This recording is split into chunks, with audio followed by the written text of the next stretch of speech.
I will say from what we've seen with regard to program support for the retail program standards, there's a lot of it. If you get on the FDA website and just click, any of those sites, everything is there at your fingertips. And, you can find anything that you're looking for related to food safety right there. Really, this has been a very great collaborative approach. People are proud of the work they've put in to make their programs better and to make their programs more transparent through the work on the standards. And I think that community of cooperation and partnership really shines through. Participating in the program standards really, again, has helped us to formalize what we document. And having that kind of documentation really has helped us get additional support. If we're able to show those numbers or those figures or how we've improved in this area or how we need to improve in some other area, it really has helped us to obtain outside support.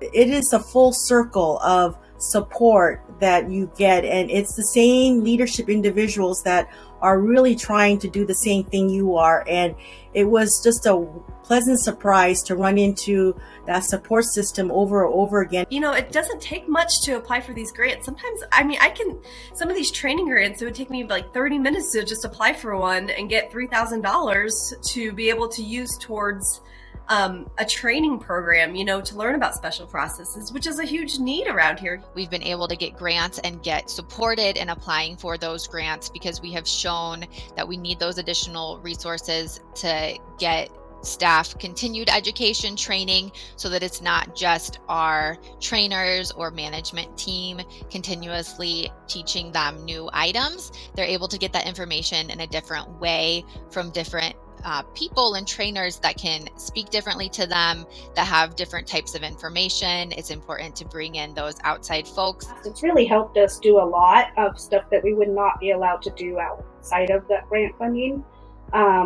So we've focused really on foodborne illness prevention. We've done educational programs for that. It's allowed us to get some education or training for our staff that we wouldn't have been able to otherwise do because we didn't have the resources available.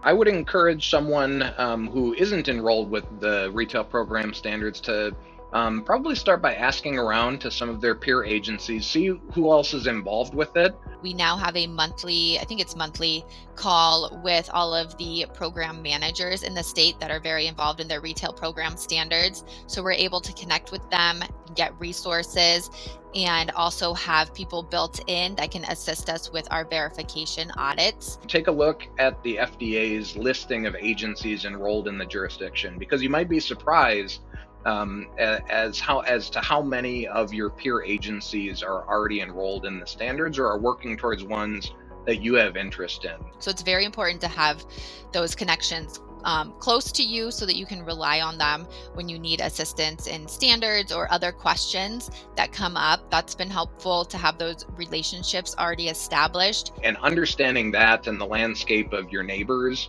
kind of helps, I think, put it into context of what's manageable or what you can be a leader on in some cases. I have taken away loads and loads of knowledge that I've been able to bring back to my jurisdiction to use in our everyday inspection program. It's been nice to just be able to reach out to someone and get their mentorship on completing a standard when we're stuck on one small spot. It really does break down your program and see where the gaps may be, where the improvements can be, and you understand the why.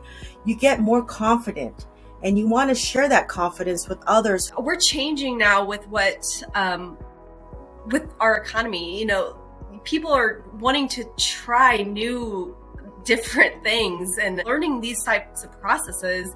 I needed to know how to do it myself before I walked into a establishment where they're trying to teach me how to do it. So you can just pop on, and take a webinar and learn these special processes. And from what I can see, the resources seem pretty approachable and accessible, and that the grant application process is pretty straightforward, and I wouldn't hesitate going through that application process.